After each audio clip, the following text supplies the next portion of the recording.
Welcome viewers to our channel BMNF। तो चलिए आज हम बात करते हैं सुप्रीम कोर्ट की एक और ऐतिहासिक फैसले के बारे में जो अभी कुछ दिनों पहले पास हुआ है। ये हम वीडियो बना रहे हैं आज वुमेन्स डे के दिन और इसमें जो फैसला आया है वो वुमेन्स के लिए उतना ही इंपॉर्टेंट है जितना कि द अदर पार्ट मेंस के लिए इंपॉर्टेंट है। कई बार हमने ये पाया है और देखा है, एज ए वकील हमने अपने कोर्ट रूम्स में अक्सर ये पाया है इस तरह के केसेस कि वुमेन्स जो है वो लेडीज जो है वो इस तरह के एलिगेशंस लेके आती हैं अपने काउंटर पार्ट पे, अपने मेल पार्टनर्स पे कि ये आदमी या इंसान हमारे साथ बहुत सालों से रह रहा है, हम लिव इन रिलेशनशिप में रह रहे हैं, पर वो साथ साथ ये भी कहती है कि मैं जो लिव इन रिलेशनशिप में इनके साथ रही हूं वो सिर्फ और सिर्फ इस तर्ज पे रही हूं और इस शर्त पे रही हूं और इस आशा पे रही हूं कि ये मेरे से शादी करेंगे। और इसी शादी के प्रलोभन को मानते हुए, जानते हुए, दिमाग में रखते हुए, समझते हुए मैं इनके साथ लिव इन रिलेशनशिप को कंटिन्यू की और इस कंटिन्यूएशन ऑफ द पीरियड में हमारे बीच सेक्सुअल रिलेशनशिप भी और फिजिकल रिलेशनशिप भी एस्टैब्लिश हुआ। पर वो इस चीज को इस तरीके से पेश करती हैं कि जब वो रिलेशनशिप एंड पे आ जाता है तो ये कहती है कि जो भी वो फिजिकल रिलेशनशिप हुआ वो सारा रेप हुआ इनके अगेंस्ट, बिकॉज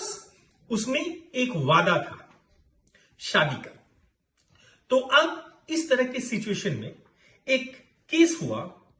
जिसमें मेल एक बैंक मैनेजर थे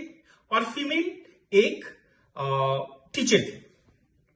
अब इसमें आया ये बात कि इनका रिलेशनशिप लास्ट 16 ईयर से चल रहा था, तो उसमें एलिगेशन लगाया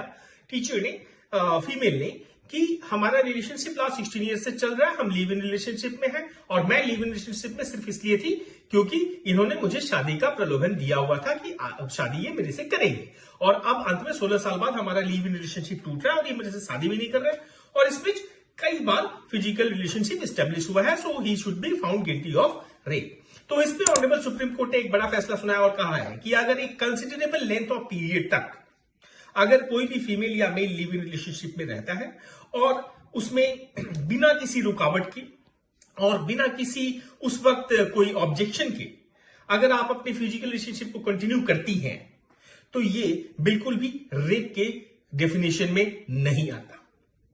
तो एक बहुत बड़ी रिलीफ दी गई है इसमें कि अगर कोई भी दो पार्टनर्स लिव इन रिलेशनशिप में रहते हुए एक कंसिडरेबल लेंथ ऑफ टाइम के लिए, जहां पे चूंकि ऑनरेबल सुप्रीम कोर्ट ने ये भी साथ साथ मार्क करने वाली बात ये है कि उन्होंने ये भी कहा है कि इसमें दोनों लोग एजुकेटेड लोग थे, तो ऐसा नहीं था कि मेल पार्टनर फीमेल पार्टनर को बहुत सारे ऐसे एक्सक्यूजेस देते हुए लगातार बेवकूफ बनाते आया हो। इसके बहुत कम चांसेस हो जाते हैं। तो इसमें क्या है, कोर्सियन वाली बात नहीं है, फोर्स वाली बात नहीं है और इस तरह का नहीं है कि प्रलोभन वाली बात नहीं है और दोनों एजुकेटेड थे, दोनों काम करने वाले थे। As such, taking into all the consideration, honourable supreme court ने अल्टीमेटली इस केस में यह फैसला दिया है कि इसमें रेप साबित नहीं होता। तो अब ये एक बहुत बड़ा रिलीफ बनकर आया है कि अब इस तरह के जो एंडिंग ऑफ रिलेशनशिप होंगे उनको end of live in relationship जरूर कहा जा सकता है, पर इसको रेप नहीं कहा जा सकता। तो इस इंफॉर्मेशन के साथ व्यूअर्स हम वापस आ चुके हैं और हम लगातार अपने वीडियोस अपलोड करते रहेंगे आपके जानकारी के लिए और आप हमारे साथ जुड़ते रहिए इसी तरह, इसी समय और इसी कदर। बहुत बहुत धन्यवाद।